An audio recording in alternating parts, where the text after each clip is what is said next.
24-25 at $54 million. And ain't nobody even took a deep breath. That's how bad this brother is. He's something special, okay? Nobody qualms about anything in regards to Damian Lillard's money because Dame time is Dame time. He shows up when it counts. We know what he brings to the table. But we also know what ain't coming to the table. Ain't no damn championship. First of all, let me say this to you. Terry Stotts is a good coach. I'm not questioning anything about Terry Stotts in terms of his basketball acumen or whatever. But in terms of that coach that just has the ability to peel something extra out of people, I still haven't seen that from him. I think he's a good coach, but he's just a coach that won't hurt you, because he knows what the hell he's doing. Whether he's that guy that will take you over the hump from a coaching standpoint has yet to be seen, and I'm still not sold on it. As it pertains to Damian Lillard, I'll tell you something I shared with both him and C.J. McCollum in the past. I don't think they'll win together. I think both of them are lethal. Arguably the best backcourt in basketball this side of Steph Curry and Klay Thompson. I get it. I understand it completely. When we talk about the best backcourts in the game, Harden and Kyrie, Dame and CJ, Steph and Klay when Klay is healthy and not in that order. That's how I feel about it. But here's the problem. For some reason, when it comes to Portland, that's all you got. You got other guys around you that could play the Melos, the Covingtons of the world, the Nurkic of the world, who's always hurt and all of this other stuff, even though he could play at least offense when he's healthy. But I just look at it, and I've been one who firmly believes two things. Number one, because of Dame's personality, his moxie, his swag, just overall swag, because he don't say much, but when he speak, he like E.F. Hutton, you better listen, because he got something to say, okay? The brother's big time, and I'd love to see him in a big-time market. Me personally, New York or L.A., I would love that, because I think Dame would, even though he's got all the commercials and he's got the money, believe it or not, I think there's room for his popularity to even grow because of that swag and the game that comes with it. So on a personal level, I would like to see that happen. But I'll say this, professionally, I don't believe they'll win a championship together. I think one of them has to be moved in order for Portland to utilize them to get the other assets they need in order to take them over the hump. That's just my personal belief. And it's not because one is lacking. Both of them are legit. Both of them are it offensively. But defensively, in terms of size and things of that nature and whatever you can bring to the table, I just have always said, and I told them, I shared this with both of them at least a couple of years ago. I said, look, I think y'all will make the playoffs. I think y'all are good. I think y'all are big-time backcourt. But I don't think you'll ever win a championship together. Because Portland ain't going to get the assets they need. You said that to C.J. McCollum when he came on this show a couple of years ago. Yeah. Yeah, I remember you saying that C.J. McCollum. I think about it differently. I think you keep them together, and you have to hit in the draft. Like, you're going to have to find a steal in the draft the way the Knicks came up with quickly, the way teams can find gems a little later in the draft to join these guys and maybe make a savvy move or two. But in regards to Lillard's money, you know what I was thinking as you were reading his salary, Stephen A.? Rumors have been swirling over the last few days about Dame Lillard to the point that he and C.J. McCollum started shooting down the rumors on Twitter. And then yesterday at USA Basketball Media Availability, Dame was asked this question. I want to get the question right because it refers to his answer. He said the question was, quote, would you give back money? About the situation as I could possibly be. And, things have just continued to come out. Oh, Dame said, he's 75-25 or something, and Dame is excited about this. Dame is going to, give back money. Like, I've seen everything, and I have not said any of these things. So can I ask if you would do that? If I would do what? Actually give back money off of your current contract? Why would I do that? I don't know, but it was suggested, so I'm just asking. No. So you can't give back money off of your contract, but you could sit out, and then you don't get paid when you sit out. So I believe that was the origin there. It came from a True Hoop story, and that Dame actually pushed back specifically on that story on Twitter. This is a lot of round-the-circle ways of saying, Perk, what do you think is going on here with Dame and CJ taking all of these reports head-on and addressing them Do you think that that's a good idea for them, or do you think they should just kind of let the noise stay out there? Well, one thing about it is that Dame been doing this since he came in the league. He's been very outspoken. He's a guy that is not afraid to go back and forth with people on Twitter, on social media.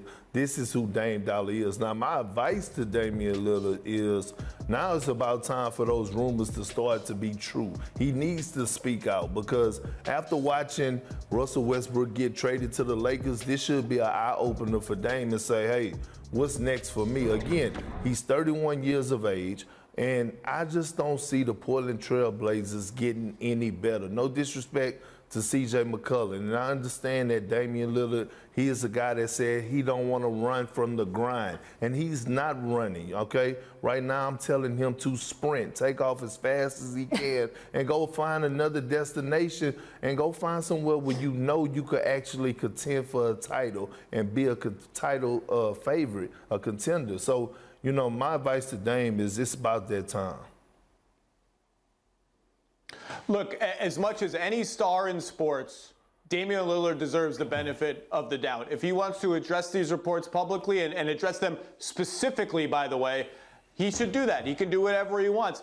And it was shocking for me to read, and he never struck me as the kind of player who would sit out games and take fines. Dame is a pro.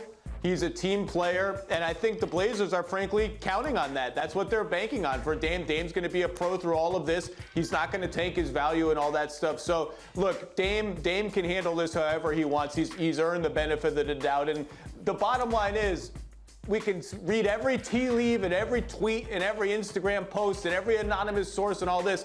He's either going to get traded or he won't. He's either going to ask for a trade or he won't. We'll eventually find out. Let's just see it play out. The thing that's hard, though, about, quote, asking for a trade in Damian Lillard's situation is that Supermax just kicks in this year, Zach, right, I believe? So he doesn't really control where he goes. We've seen some players who have been able to say, I want to go here. And because of the value left on their contract, other teams don't want to trade for him if that guy does not want to stay with their team. They don't want to give up all those assets if the guy's just going to leave in a year. Damian Lillard has a lot of years left on his contract. I assume, Zach, that then if he did go to the Blazers with a trade request, they could deal him anywhere, including to a team that feels like they could never get a big star and is in a smaller market that right now doesn't have a lot of championship aspirations. Is that true? They could, and certainly that's been speculated that Portland has a lot of power here and a lot of leverage here, more so than when a player's in the last year or the second to last year of his deal. But there's also the optics, right? Remember how Oklahoma City was so accommodating? Hey, Chris Paul, where do you want to go? This is Damian Lillard. Teams are rarely in the business of dealing franchise players who have done so much for the team, so much for the community, to Siberia where they don't want to go, to a losing team where they don't want to go. So yes, in theory, the Blazers have a lot of power, and I think they do have a lot of power. They do have the luxury of time. But I don't think when push comes to shove, they're just going to deal Damian Lillard wherever. I think it would require conversation. Hey, this team X that's not very good, that's maybe in a city you don't want to be in, they're offering us way more than anybody else. What do you think? I just don't think they're just going to say, Dame, we have the power, you're going there. Yeah, I mean, I'm not presenting it as if they would just sort of angrily ship him off. And I would not call any NBA market Siberia, Zach Lowe. But I do think that it is a riskier proposition to ask for a trade if you are a player with a lot of years on your contract. Because at some point, while I know that teams do often want to do the right thing by the players that have meant so much to their franchise, there is still the reality that that general manager would like to keep his job. And that if he makes a deal where he ships off Dame and doesn't get much in return, or doesn't get as much in return as it then becomes known around the NBA, because everything becomes known around the NBA, that he could have gotten a much better deal somewhere else, that will affect that person's job security. So I do think it's a more complex thing than just Dame should go in there and ask for a trade. There's a lot of moving parts, and you wonder whether Portland wants to get into the Ben Simmons business, which is a nice segue to our next topic, Zach. Because the draft came and went without a Ben Simmons trade. How long do you expect this to drag on between Simmons and the Sixers now that there has been sort of public acknowledgement that they are looking for a deal and that Ben and his agent Rich Paul are okay with them looking for a deal with another team? Look, we know the Sixers are asking for a whole lot, whether it's players and picks. I don't think they have anything close right now. I don't think they had anything close last night. as of now, I would expect this to linger into the summer, which could get a little awkward as training camp approaches. But look, you just mentioned, Rachel, free agency starting in like 48 hours or something. Right. All sorts of chaos is going to happen. We don't know who's going to go where.